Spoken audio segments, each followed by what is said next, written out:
नमस्कार। मैं हूं संजीव कौशिक और हमारे साथ हैं देश के जाने माने वरिष्ठ पत्रकार ऋषि शंकर मिश्रा। चेहरा परिचय का मोहताज नहीं, तमाम नेशनल चैनलों पर आप इन्हें देख सकते हैं, सुन सकते हैं।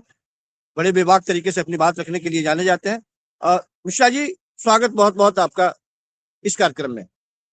आज हम बात करने वाले हैं राहुल गांधी के बब्बर शेरों की। सच बात यह है कि एक दिन पहले अरविंद केजरीवाल और मनीष सिसोदिया समेत 23 लोगों को जब बरी किया गया, उस दंश से अभी भारतीय जनता पार्टी पीड़ित थी और लगातार कांग्रेस पार्टी दोनों पर, जिन्हें रिहा किया गया उस पर और जिसके द्वारा रिहा किया गया उस पर, दोनों पर जिस तरह से भारतीय कांग्रेस पार्टी हमलावर थी, आज के वक्त में एक और मौका मिल गया कांग्रेस पार्टी को। कल ही रात में हम किसी सम्मेलन में थे, कॉन्क्लेव में, उसमें देश के प्रधानमंत्री बब्बर शेरों की खिल्ली उड़ाते हुए दिखाई दिए।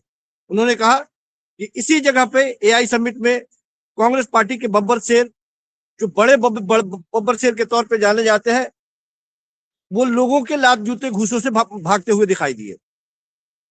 आज महत्वपूर्ण खबर यह है कि देर रात एक खबर आई कि कांग्रेस युवा के राष्ट्रीय अध्यक्ष उदय भानुची, इनको जमानत मिल गई है 50,000 मुचलके के आधार पे। हालांकि दिल्ली पुलिस नहीं चाहती थी, वो चाहती थी कि इनको फिर आगे के लिए इनको भेज दिया जाए और रिमांड पे ले लिया जाए। लेकिन जिस तरह से अदालत ने इनके रवैये पर प्रश्न खड़ा करते हुए कहा कि ऐसा कोई कारण नहीं दिखता कि इनको रिहा न किया जाए, कांग्रेस पार्टी आज के वक्त में बिल्कुल हमलावर है और कांग्रेस पार्टी के तमाम कार्यकर्ताओं में जोश है। राहुल गांधी समेत सारे लोगों ने हालांकि शुरुआती दौर से ही इस कांग्रेस युवा कांग्रेस के प्रदर्शन पर अपनी सहमति जताते हुए शानदार तरीके से पीठ थपथपाया था। और आज कांग्रेस पार्टी जिस तरह से सड़कों पे है, कांग्रेस पार्टी के जिस तरह के हौसले बुलंद है, भारतीय जनता पार्टी जो हमेशा हमलावर रहती थी, आज रक्षण के मुद्रा में दिखाई दे रही है। उसे समझ में नहीं आ रहा है कि किस तरह से बेजा संवैधानिक संस्थानों का इस्तेमाल करती हुई वो दिखाई दे रही है और जिस तरह से बैकफुट पर वो जाती दिखाई दे रही है। लगातार विपक्षी पार्टियां हमलावर हो रही है आज के वक्त में।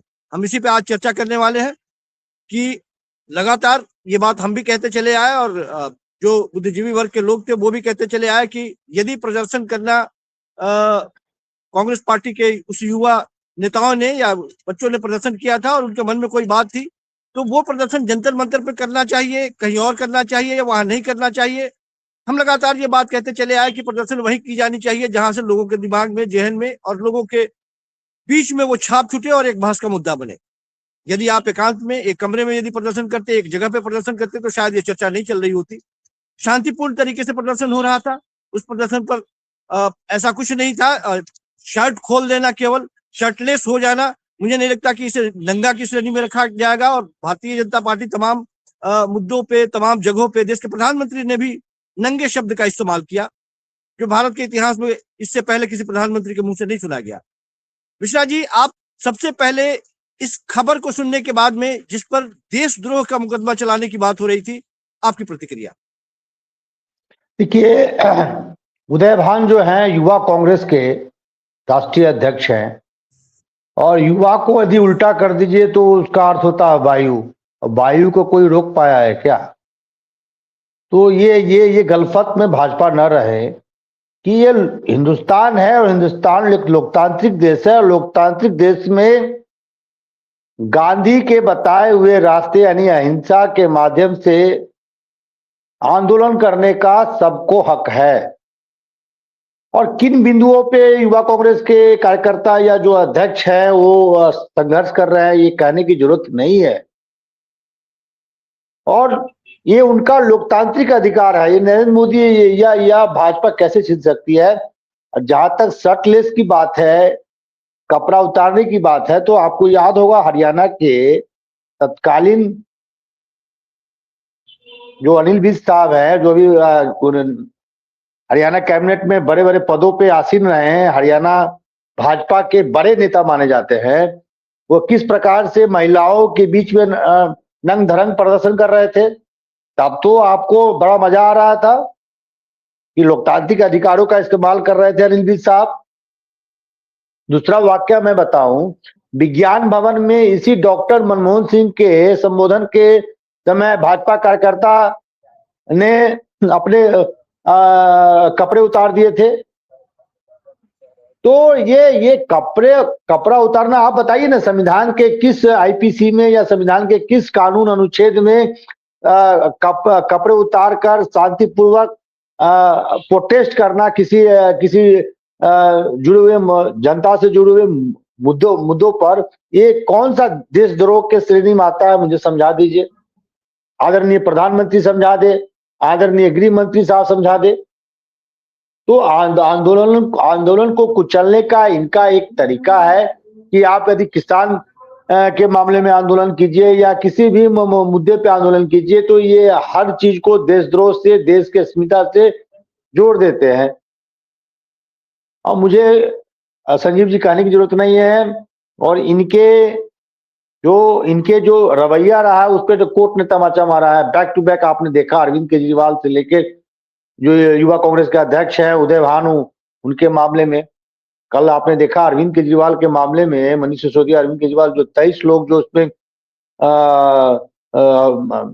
फ्रेम किए गए थे, वो उसको लेकर कोर्ट ने क्या कहा कि ये हजारों पन्नों के चार्जशीट में आपने एक भी ऐसा सबूत पेश नहीं किया है जो अपराध का ताना बाना बुन रहे हैं उससे वो कनेक्ट हो, और सीधे से खारिज कर दिया, सीधे से खारिज कर दिया। आप ये ना ट्रायल हुआ ना कुछ, पहले ही सुनवाई में खारिज कर दिया। उसी तरह उदय भान के मामले में आज वो रिमांड मांग रहे थे, पुलिस कस्टडी मांग रहे थे। पुलिस कस्टडी देने से माननीय जो ऑनरेबल जज साहब हैं वो मना कर दिए और जमानत दे दिए। तो कहीं ना कहीं ये करारा झटका है केंद्र सरकार के लिए, भाजपा के लिए। और ये हिंदुस्तान लोकतांत्रिक देश है, एक सुंदर गुलिस्ता है, और लोकतांत्रिक देश में हर एक व्यक्ति को शांतिपूर्वक प्रदर्शन करने का अधिकार है, और इस अधिकार से चाहे नरेंद्र मोदी हो या कोई भी व्यक्ति हो नहीं रोक सकते हैं। जी संजीव जी। मिश्रा जी, जिस तरह से सीबीआई के कन्विक्शन रेट को हम देख रहे थे कल, तो दिखाई दिया कि उसका आंकड़ा इतना बुरा नहीं है इतने बड़े केस में। हालांकि ये इस तरह के इतने बड़े केस में इस तरह से सीबीआई को फटकार लगी हो और तमाम लोगों को बरी कर दिया गया हो, बहुत इक्का दुक्का इस तरह का आंकड़ा दिखाई देता है। तकरीबन 65% के आसपास में सीबीआई का कन्विक्शन रेट है। इतने बड़े मामले में न केवल बरी कर दिया जाना, बल्कि ऊपर से सीबीआई को फटकार लगाना कि इस केस के आयोग को भी संदेह के घेरे में लाना और उस पर जांच करने की बात कहना। और आज विभागीय जिस जांच, तरह से, हाँ, और आज जिस तरह से दिल्ली पुलिस के रवैये को देखते हुए कोर्ट ने बिल्कुल एक सिरे से खारिज किया और उदय भानु जी को जिस तरह से रिहा किया, क्या लोगों के बीच में ये मैसेज जाते हुए भारतीय जनता पार्टी को कोई फर्क नहीं पड़ता कि लोग ये समझेंगे कि देश के संवैधानिक संस्थानों या इन संस्थानों जो स्वतंत्र रूप से अपना काम करती थी, दिल्ली पुलिस की छवि कितनी अच्छी थी, सीबीआई की छवि बेहतर थी, तो क्या वो सचमुच में जो टूल किट शब्द का इस्तेमाल या इजाद किया भारतीय जनता पार्टी ने, इन सारे संस्थाओं को टूल किट के जैसे इस्तेमाल कर रही है विपक्षी पार्टियों के ऊपर?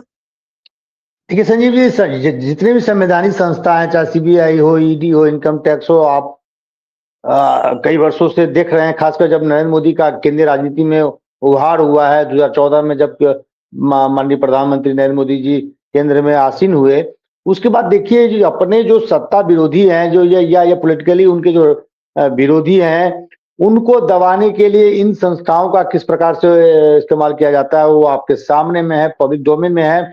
चाहे वो अरविंद केजरीवाल हो, चाहे वो राहुल गांधी या सोनिया गांधी हो, किस प्रकार से उनको झूठे आरोप का ताना बाना गढ़ के उनको फ्रेम करने का प्रयास किया जाता है।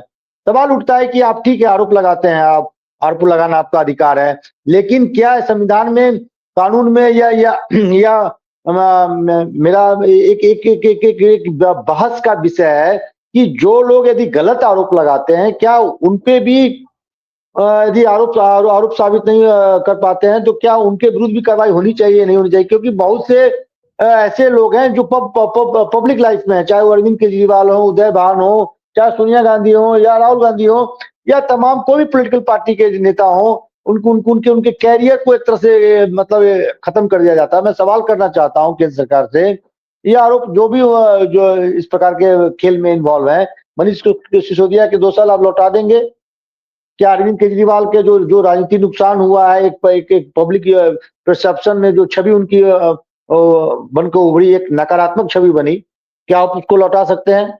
आपको याद होगा कि स्वर्गीय वीरभद्र सिंह की जो तत्कालीन हिमाचल प्रदेश के मुख्यमंत्री थे, उनकी बेटी की शादी थी, कैसे ईडी सीबीआई इनकम टैक्स उस शादी के दिन जाके उनसे उनको नजरबंद करके, मतलब हाउस अरेस्ट करके पूछताछ करती है। तो ऐसे संवैधानिक संस्थाओं का इस्तेमाल करके अपने विपक्षी पार्टियों को दबाना, धमकाना, सरकार को रीएस्टेब्लिश करना। आपने पूर्व में भी देखा होगा, कई ऐसे राज्यों में सरकार रीएस्टेब्लिश किया गया क्योंकि वहां के तत्कालीन जो विपक्ष के बड़े नेता था, उनको ईडी सीबीआई इनकम टैक्स का भय दिखाया जाता था। तो ये भारतीय जनमानस को सोचना होगा कि क्या आगे भी इस प्रकार की मतलब एक परंपरा, एक पैटर्न बनेगा? क्योंकि आज भाजपा है, कल कोई और पार्टी सत्तासीन होगी। भाजपा जो आज राह दिखा रही है, उस राह को आने वाले समय में जो पार्टी सत्ता में आएगी वो उसका गलत इस्तेमाल करेगी। तो ऐसे चीजों से, ऐसे परंपराओं से बचना चाहिए। और जनता से भी मेरा नम्र निवेदन है कि ऐसे पार्टियों को धूल चटाइए जो भारत के संविधान और कानून में विश्वास नहीं करते हैं। जी मिश्रा जी, इसी से एक और सवाल निकलता है। आप जिस तरह की बात कह रहे हैं, निश्चित तौर पे विपक्षी